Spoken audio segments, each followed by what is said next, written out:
The Joy of Reading is brought to you by Bella Magazine, Southwest and Central Virginia's only regional award-winning magazine for women. It's the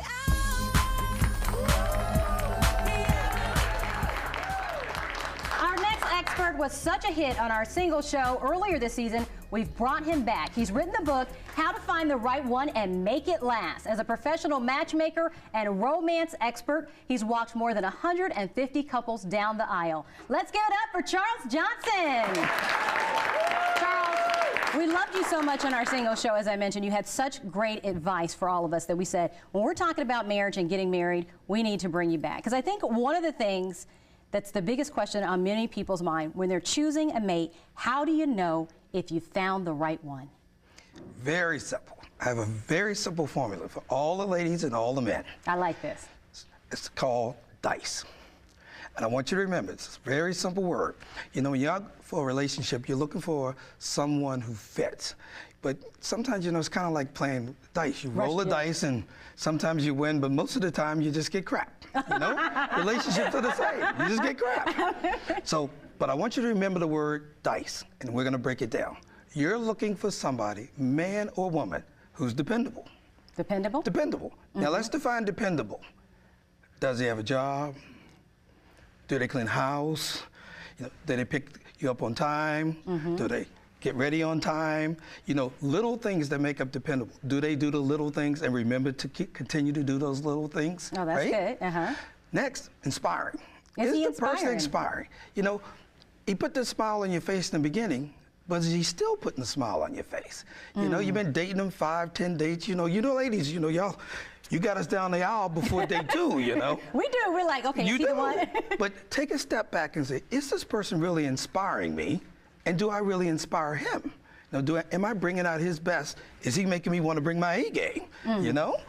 Now, the next one is, this is the tricky one. Does the person complement your life? Do they fit into your social circle? Do they like to do what you like to do, right? There's no point being with somebody who doesn't like to do what you like to do and they're the couch potato again. You know, you don't want that. Now, do you have good chemistry with them? And we're not talking about just sexual chemistry. You know, we have great sex and then we run down there, that's the one. For about a year, maybe 2. But if you really want good chemistry, do you have good spiritual chemistry? You know, do you have good emotional chemistry? Do you have good physical chemistry outside of the bedroom? You know, those things. And do you have good communication? So if you don't have those 4 things and you're questioning, the E, I forgot the E. I forgot the E. That's the big one now. What's the E? See, the E is, does he or she enhance your life beyond what you can do on your own? You can do bad by yourself. You can also do good by yourself. So if you're going to add someone to your life, they have to enhance your life. And I would say a quantum leap better than what you can do on your own. So if they don't have those 4, is that a warning sign? Do you kind of say back up? That's not a warning sign, that's a red flag. A red flag. That's a huge red flag that you must not ignore. You have to recognize it, you can't ignore it. You have to say, I'm trying to make him fit, I'm trying to make her fit. You know, he said he was gonna call me, but he didn't call, you know. What if you're starting to argue a lot? Is that a bad sign? Well, it's not a good sign. I mean, some arguments good, you know, but it's not a good sign. It depends on what you're arguing about. If you're arguing to get to know each other better, that's great. But if you're having knockdown, drag-out arguments that are philosophically different, that's something that's a red flag. It's a warning sign. A warning sign. That you may not be compatible enough. Because what does it say? You don't have good chemistry. You resort to arguing as opposed to working that out. People with good chemistry work it out. Well, how do you know if it's time to move on? That's a hard one then, because you're love, you think. Now, I want you to sit there in the morning, at night. Was he dependable today? Did he inspire me today? Did I communicate well? Did he compliment me well? Did she do it? Did they enhance my life today? Today, each and every day, you gotta bring your A game. You can't take off a day. You can't take off a day, because you know what happens when you take off a day? What? Somebody else is trying to sneak your guy or sneak your girl. Wow. You always gotta bring your A game, and then you gotta up it. A couple earlier said they've been together 36 years. I guarantee you, every day he had to bring her something more special than he brought back in year 1. Because y'all get used to stuff real quick. You know, real quick. So what about the married couples? How do you start to bring the romance back? Because, you know, after you've been married for so long, it kind of, I haven't been married, but that it can get stale. Can you bring that romance back to get that giggly feeling again? Married or in a committed relationship, it's the same thing. The best way to bring it back, flirt. Flirt? Flirt. Look How at do your you do girl, that? look at that look. Okay, so I go, flirt. hi, okay. He comes home and sees that look, he's like, this is going to be a great night. I said, flirt. How did you get him from the start? You flirted. He flirted with you.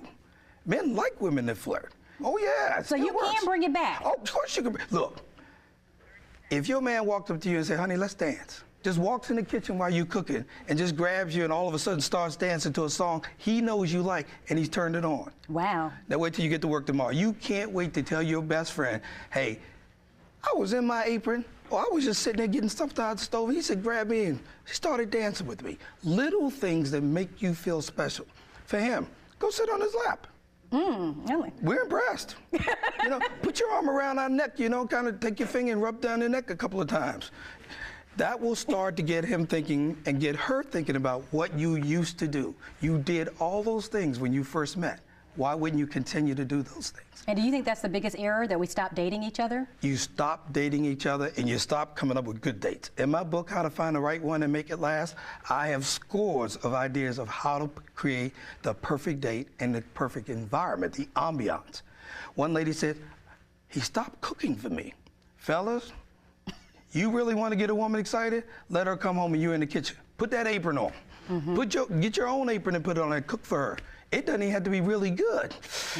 She just needs to know that you're trying to cook her favorite dish and you want her to feel special. And you should plan some date nights. How often do you need to date? You know, I like to plan date night, but what I really like is a spontaneity. You know, you do date night and you bring your A game for the date night, you know, but maybe date night has a little twist to it.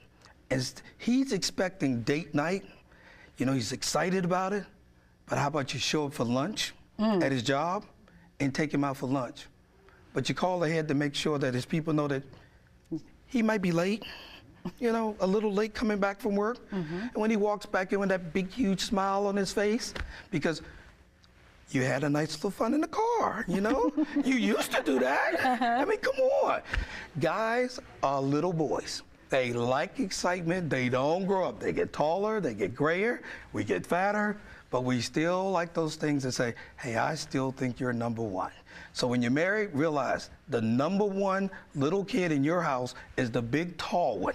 The man. Is the man. So continue to make him special. The lady, you got to continue telling her she looks good. You know, you tell a woman she looks good, she's like, girl, he liked my outfit. She's out shopping. She's not shopping now to impress her girlfriend. She's out shopping to impress him. You always think it's lingerie that impresses us. It could be something as simple as your shoe. You know? It could be something as that nice little necklace you have on it. They say, ooh, that's nice. Because it makes you notice. Do the things that make the person notice you. That's what you did in the beginning. You made yourself stand out amongst all the other girls around. He made himself stand out amongst all the other guys that you could have picked from, and he picked you. Why? Because there was something special about you. That something special should only get better. You keep, I love that. Look, think about it. You keep adding skills to your job. So you go back, you add your skills, you get new techniques. But in your marriage, you're still doing the same thing you were doing before. Up your skills. Up your Read skills. some things. Charles, you got some good advice. Hey. Hey. We are going to definitely keep you on the show. We need to keep bringing you back and back and back again. And your book is fabulous. I've read it, How to Find the Right One and Make It Last. You have to check it out. It is in bookstores. You can find it, and we'll be right back. Coming up. I've heard people say that they schedule it.